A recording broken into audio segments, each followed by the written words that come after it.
Armand stood outside the glass doors of Royal Plate, one of the busiest restaurants in the city. His palms were sweaty, but his heart was full of hope. It was his first day at work. Dressed in clean but simple clothes, he fixed his name tag nervously and walked inside. The restaurant was loud and fast. Waiters moved quickly. The manager shouted orders, plates clattered. Armand stood straight, quietly waiting for instructions. "New guy, huh?" a tall, sharp-looking waiter said. His name tag read, Zion. He gave Armand a fake smile.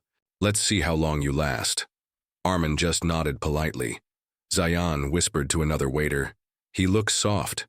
Too nice. He won't survive a week." Armand didn't hear the words, but he felt the cold energy around him. He was used to it. Quiet and kind, Armand often didn't fit in, especially in places where people respected loud voices more than gentle hearts. Despite that, Armand worked hard. He carried trays, cleaned tables, and followed every instruction without complaint. He always said please and thank you, but the other waiters just laughed behind his back. They thought he was trying too hard, too polite, too slow. That afternoon, the door creaked open. A cold breeze followed an elderly man into the restaurant. The man was sitting in a wheelchair. His coat was old. His hands shook slightly as he rolled himself inside. Zion raised an eyebrow. "Great. Look who rolled in." Most of the staff turned away. Some guests stared. A few even looked annoyed. But Armand didn't think twice. He rushed forward and gently touched the old man's shoulder. "Sir, would you like a table?" he asked kindly. The man looked up. His eyes were tired, but kind. He nodded slowly. Armand guided him to a corner table near the window. He pulled out the chair so the man could sit comfortably in his wheelchair. Then he brought him a glass of water and placed a napkin on the table. "Take your time with the menu. I'll be right here if you need anything." Armand smiled. Zion and the others stood at the counter watching. "Why is he wasting time on that guy?" one waiter said. "He's not even your table, bro," another added. Zion chuckled. "He's trying to be a hero. What a joke." They all laughed. From the other side of the restaurant, the manager watched. His name was Mr. Saeed. Short-tempered, always in a hurry, and very strict about speed and valuable customers. Mr. Saeed narrowed his eyes as he saw Armand talking to the elderly man. His jaw tightened. "Armand!" he barked. Armand turned quickly. "Yes, sir? Come to the office now." Everyone froze. The kitchen staff turned their heads. Even the old man looked over. Armand's heart began to race. He looked down at the man in the wheelchair, gave a polite smile, and walked toward the back room. The door slammed shut behind him. Zion leaned against the wall, grinning. "Told you, the new kid is in trouble." Back at the table, the elderly man slowly sipped his water. He looked around the room. No one came to check on him. No one offered help. But he didn't seem angry. He simply reached into his jacket pocket and took out a small hidden camera. He placed it gently under the table, pointing toward the waiters. Outside the office, laughter echoed again. But something had changed. The man in the wheelchair wasn't just any man, and Armand's kindness was about to shake the entire restaurant. Inside the office, Armand stood quietly. His hands were folded in front of him. Across the desk, Mr. Saeed, the restaurant manager, leaned back in his chair with a frown on his face. "I don't understand what you were doing out there," Mr. Saeed said sharply. Armand looked confused. "Sir, I was just helping the man. He looked like he needed assistance." "That's not your job," Mr. Saeed snapped. "You were supposed to clean table 4 and assist the head waiter. Instead, you were playing caretaker?" Armand's heart sank. "I only took a minute, sir. He couldn't reach the table. No one else was helping." Mr. Saeed slammed a file on the table. "This is not a charity. We are a business. We don't have time for this emotional nonsense. Every second counts. I don't pay people to act like social workers." Armand opened his mouth to speak, but stopped. What could he say? He had only tried to be kind. The manager stared at him for a moment. Then he said coldly, "I'm letting you go." Armand blinked. "Sir, you're fired. Pack up your things and leave. I don't want staff who can't follow basic rules." The room fell silent. Armin's voice shook slightly. Just for helping him? You're wasting my time, Armin, Mr. Saeed said, standing up. You may go now. Armin turned and walked out of the office. His shoulders were heavy. His face was calm, but inside he felt broken. He had only wanted to do the right thing. As he stepped out, Zion looked up from the counter. What happened? He asked with a fake smile. Armin said nothing. He simply removed his apron, folded it neatly, and placed it on the table. Then he walked slowly toward the exit. Zion whispered to the others, Wow, fired on day one. What a loser. The other staff chuckled quietly. At the far corner of the restaurant, the elderly man watched everything. His eyes didn't blink. His hands tightened around the arms of his wheelchair. As Armin pushed open the door to leave, a cold wind blew in, and the old man rolled himself out. Minutes later. Outside, Armin sat on a bench near the street. His eyes stared at the ground. He had no job, no money left. He had borrowed bus fare just to come here, but worse than all that, he felt invisible. Disrespected, like his kindness meant nothing in this world. Behind him, he heard the faint sound of wheels rolling. The old man stopped nearby and looked at him. You didn't have to help me, the man said softly. Armin looked up, surprised. It was the right thing to do. The old man gave a slow smile. Most people in there didn't even look at me, but you saw me. I'm sorry I got in trouble because of it, Armin replied, trying to smile. The man nodded thoughtfully. Sometimes doing the right thing comes with a cost, but it always comes back around. Armin didn't fully understand what he meant. The man reached into his coat and pulled out a small notepad. He wrote something down and handed it to Armin. What's this? Armin asked. Just keep it, the old man said. And don't give up. Good things come to those who keep their heart clean. Before Armin could ask more, the man rolled away and disappeared into the crowd. Armin looked down at the note. It only had a name and a number on it. Mr. Azim, call me if you ever need anything. Back inside the restaurant, Zion laughed loudly. Can you believe that kid? Fired on day one for helping an old man. What a clown. Mr. Saeed chuckled too. He didn't belong here. But then, ding, a phone buzzed on the counter, then another and another. Within minutes, the staff began checking their phones. What is this? One of the waiters said. It's a video, another replied, confused. They all watched in silence. It was the video of Armin helping the old man, being kind, respectful, and gentle. The camera had been hidden under the old man's table. The video showed Zion and the others laughing in the background. Then it showed Mr. Saeed yelling at Armin. The video ended with Armin walking out of the restaurant. It had been uploaded to social media, and in just 1 hour, it already had thousands of views. Hook ending. In a luxury office high above the city, the same old man, now walking slowly without the wheelchair, sat back in his chair, watching the video go viral. He smiled quietly and said to himself, time to shake things up. Armin sat alone at the small table in his apartment, staring at the note the old man had given him. Mr. Azim, call me if you ever need anything. He had read the words 100 times but hadn't dialed the number. Who was this man? Why did he carry a hidden camera? And how could he help Armin? His phone buzzed. It was a message from an unknown number. Check social media. Search your name. Confused, Armin opened his browser and typed in his name. He froze. A video was going viral. It showed him helping the disabled man at the restaurant. The title read, Young waiter fired for helping disabled customer.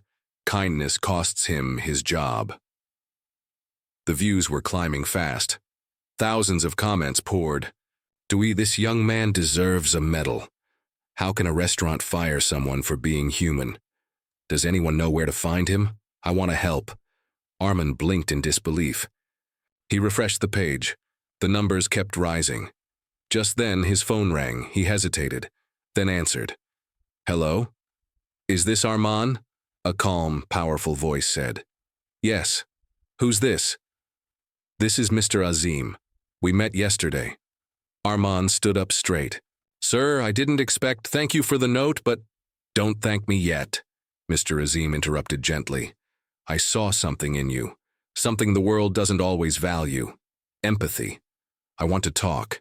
Can you come meet me? Arman hesitated. Where? I'll send a car. Be ready in 15 minutes. Meanwhile, at Royal Plate, the atmosphere had changed. The manager, Mr. Saeed, was pacing in his office. His phone kept ringing. News channels were calling. Social media pages were tagging the restaurant in angry posts. Zayan sat outside at the counter, pale and silent. The same people who once laughed at Arman were now avoiding eye contact with customers. We're losing business, Mr. Saeed shouted to the staff. People are canceling reservations. All because of that stupid video, Zayan muttered under his breath. It wasn't even a big deal. But even he knew the truth. They had made a mistake, a big one.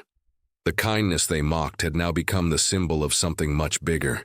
15 minutes later, Arman stood outside his building. A black luxury car pulled up. A man in a suit stepped out and opened the door. Mr. Azim is waiting for you, sir. Sir? Arman looked around, unsure if he heard correctly. He stepped inside. The car, heart racing. The ride took them to a tall glass building in the heart of the city. The elevator opened into a private office with a stunning view. At the far end stood Mr. Azim. No wheelchair, no dusty coat, no sign of weakness. He wore a clean, sharp suit and smiled warmly. You're probably wondering who I really am, he said, offering Arman a seat. Arman nodded. Yes, sir. I don't understand. Mr. Azim sat down. I'm the founder and owner of Azim Group. We own businesses across the country, restaurants, hotels, even hospitals. But I never stopped doing one thing, testing people's character. He leaned forward. I go in disguise, I visit random places, I act like someone weak, unwanted. And I watch. Not who treats me with fake smiles, but who helps without expecting anything in return. Arman's eyes widened. You tested me? No, Mr. Azim said kindly. You passed a test I never expected anyone to pass so well. Arman felt his throat tighten. He remembered the laughter, the insults, being fired. But I lost my job, he said quietly. Mr. Azim smiled again. And you're about to gain something better. He slid an envelope across the table. Arman opened it. Inside was a letter. Job offer, personal hospitality manager, Azim Group HQ salary, 5x what he made before. Full training, accommodation. Arman stared at it in disbelief. You're giving me a job? He asked. No, Mr. Azim said. I'm giving you a future. Arman stood at the entrance of the Azim Group headquarters the next morning, dressed in a neatly pressed uniform and holding a small bag of his belongings. The building was massive, covered in shining glass, and people in suits walked in and out with purpose. He felt nervous, his palms were sweaty, and his heart beat fast. Just yesterday, he had been laughed at and fired. Today, he was entering one of the biggest companies in the city. Not as a customer, but as an employee. A smiling receptionist welcomed him and handed him a visitor badge. You're expected upstairs, sir. Mr. Azim wants to see you before training begins. Sir. Again with that word. He stepped into the elevator. As the numbers climbed, so did the weight in his chest. What if he didn't fit in here either? What if they thought he was too simple? Too soft? The doors opened. Mr. Azim was already waiting, at the top, looking out the window. Come in, Arman, he said without turning around. Arman stepped forward slowly. Good morning, sir. Mr. Azim finally turned to face him. You look sharp today, ready for your first lesson? Arman nodded, though he wasn't sure what to expect. Mr. Azim walked over and handed him a new ID card with his photo and a golden logo printed at the top. This place is full of talented people, he said. But not all of them have heart. That's what I want you to hold on to. I will try, sir, Arman said quietly. Don't try, Mr. Azim replied with a kind smile. Just be who you were that day. He walked Arman to a special department, guest relations and dignity services, where employees were trained to handle VIP clients, people with disabilities, and emergency guests. The trainer, Miss Alina, introduced him to the staff. "This is Armin," she said. "He's not just new. He's earned his place through something most of us forget: real kindness." A few of the employees raised eyebrows. One young man, Saif, smirked and looked away. It was clear that not everyone believed Armin belonged here. But Armin didn't. Let it show. He followed instructions, learned fast, and kept his voice calm and respectful. He remembered how people used to look at him in his old job, like he was too soft, too polite. Here, he chose to remain the same. During lunch, Armin sat alone at the cafeteria. Saif walked past him with his friends and laughed. "That's the guy who got famous for handing someone a glass of water," Saif said, loud enough for Armin to hear. His friends chuckled. Armin stayed quiet. He ate his food and didn't look. He was used to this kind of mockery, but a part of him still felt that sting. Later that day, Mr. Azim called him again. They met in a quiet room filled with large screens and live surveillance. "Arman," Mr. Azim said, "I want you to handle a special client today. He's being brought to one of our guest suites right now." "Yes, sir," Arman replied. "But I must warn you," Mr. Azim continued. "This client isn't polite. He's angry. He's used to being treated like a king, and he's not in a good mood." "I'll do my best," Arman said, feeling a little nervous. "Good," Mr. Azim said, placing a gentle hand on his shoulder. "Let me know how it goes." An hour later, Arman walked into the guest suite and stopped cold. Sitting on the leather chair was Zayan, the rude waiter who used to bully him. Zayan looked up, and his eyes widened. "You?" he gasped. Arman was just as surprised. Zayan's clothes were cleaner than usual, but his face looked tired, dark circles under his eyes. His usual confidence was gone. He had been offered help through one of Azim Group's special assistance programs for people fired or blacklisted from work. And now, unknowingly, Zayan was under Arman's care. Arman took a deep breath, stepped forward and said calmly, "Would you like some water, sir?" Zayan stared at him, speechless. "No one else wanted to take your case," Arman added. "But I volunteered." Zayan swallowed. "Why?" Arman placed the water on the table gently. "Because that's who I am."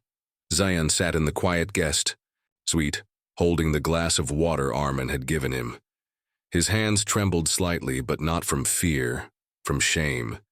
He remembered how he used to throw napkins at Arman, call him slow, and laugh behind his back. He never imagined the same man would one day serve him with dignity. Meanwhile, Arman walked back to his department, calm on the outside but shaken inside. Facing Zayan had brought back memories, painful ones. But more than that, it showed Arman how far he had come. He hadn't just changed locations. He had grown stronger without losing his kindness. That evening, Mr. Azim invited Arman to a private dinner on the top floor of the building. "Sit, Arman," he said warmly. "You handled today better than most people ever could.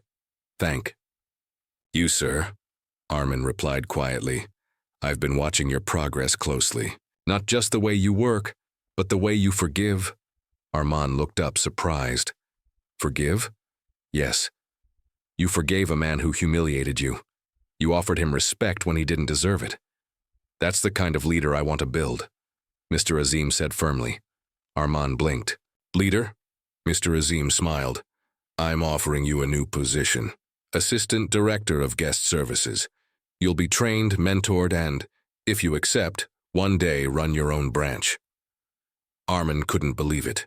Just days ago, he was a simple waiter. Now he was being offered leadership. I don't know what to say," Arman whispered.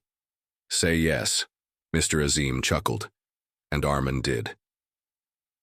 The next few weeks were filled with training, tests, and long meetings. Arman learned quickly, but he didn't change his nature. He still greeted every cleaner, smiled at every guard, and helped without being asked. People started to notice. Even Saif, who once mocked him, now looked at him differently. Arman's story had inspired a quiet respect around the building, but the real surprise came one rainy morning. Zayan knocked on the door of Arman's office.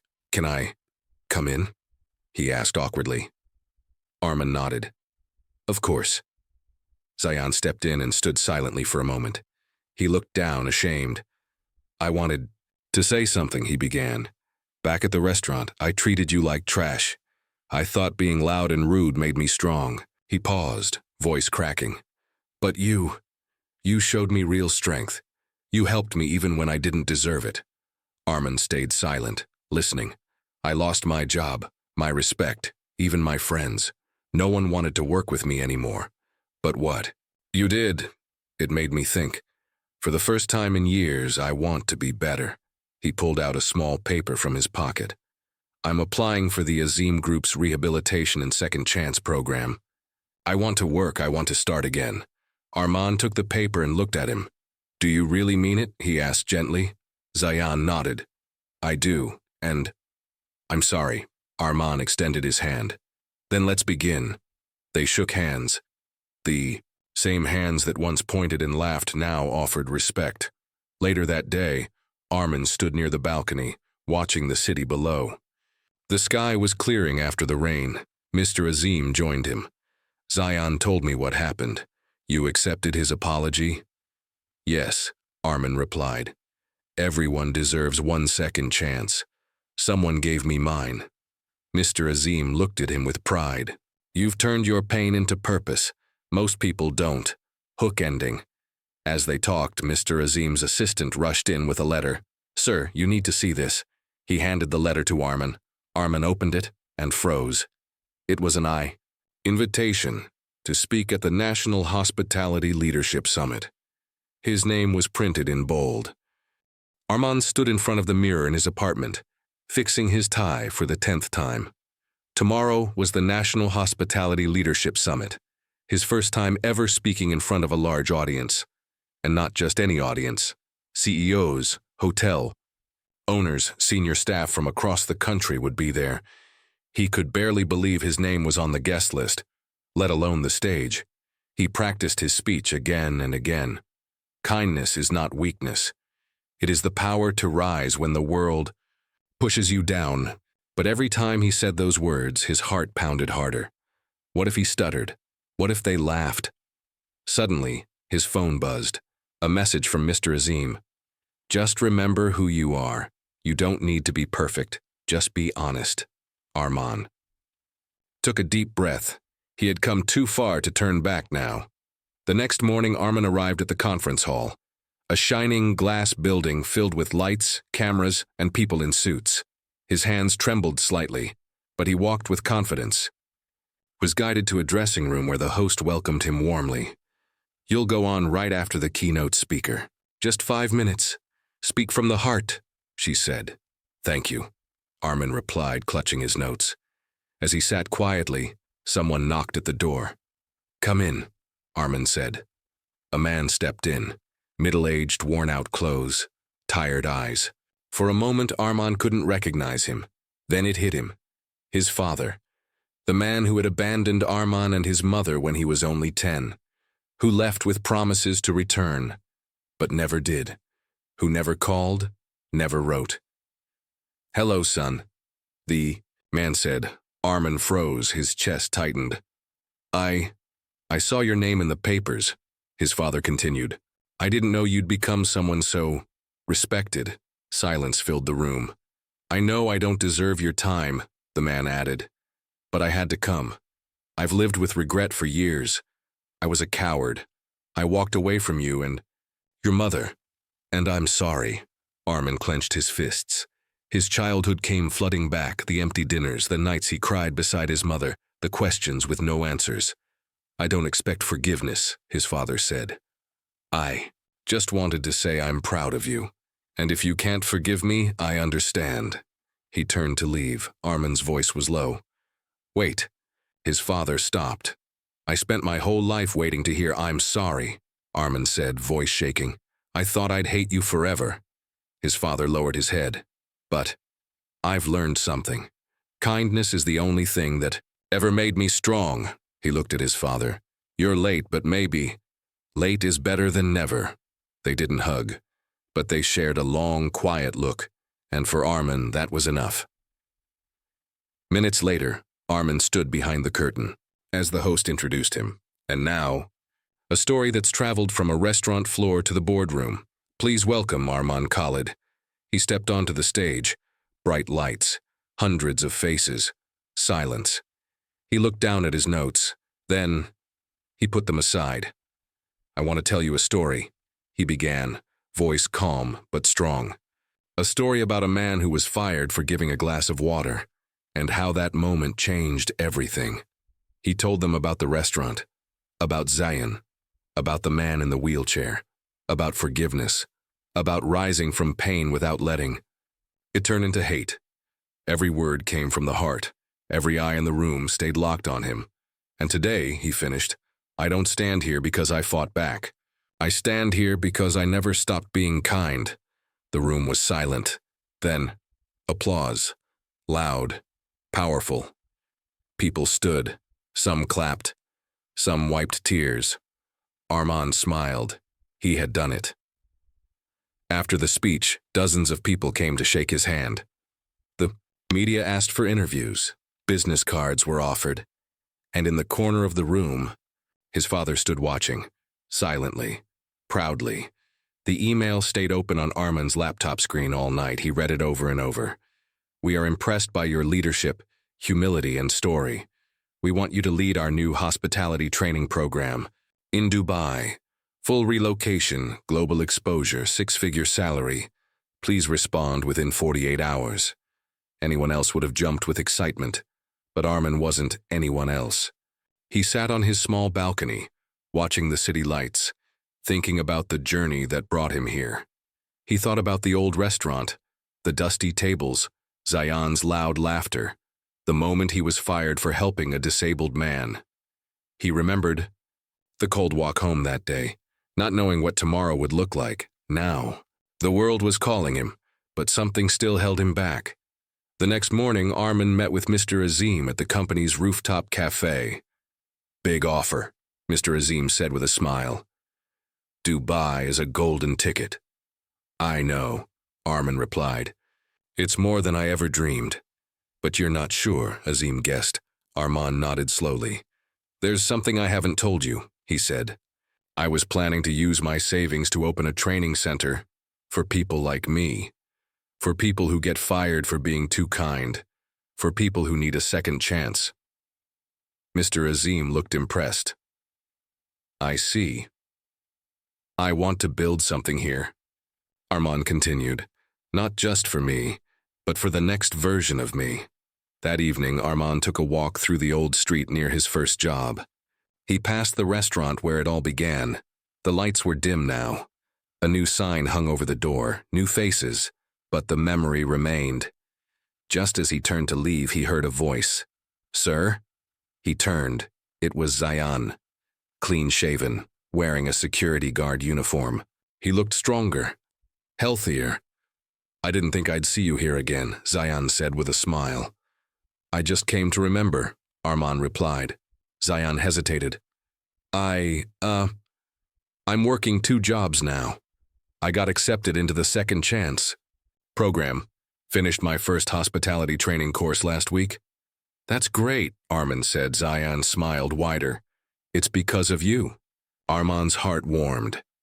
In that moment, he realized something powerful. Real success isn't how high you climb. It's how many people you lift on the way. 2 days later, Arman sat at his desk. He typed slowly. To International Hospitality Board. Dubai. Subject, Dubai offer. He paused, took a deep breath, and clicked send. Later that week, the local news broke a headline. Young man fired for helping a disabled guest. Now opens free training center for struggling youth. The new center stood proud in a quiet corner of the city. A simple building painted with hopeful colors and a name written across the top. The Kindness Academy, founded by Arman Khalid. Inside, dozens of young men and women sat at desks. Many were once dropouts. Some were former waiters, cashiers, or janitors. All of them carried pain. but also hope, and Armin stood at the front of the room. "This place is for those who were told they'd never succeed," he said gently. "This place is for second chances." They listened quietly, eyes filled with light.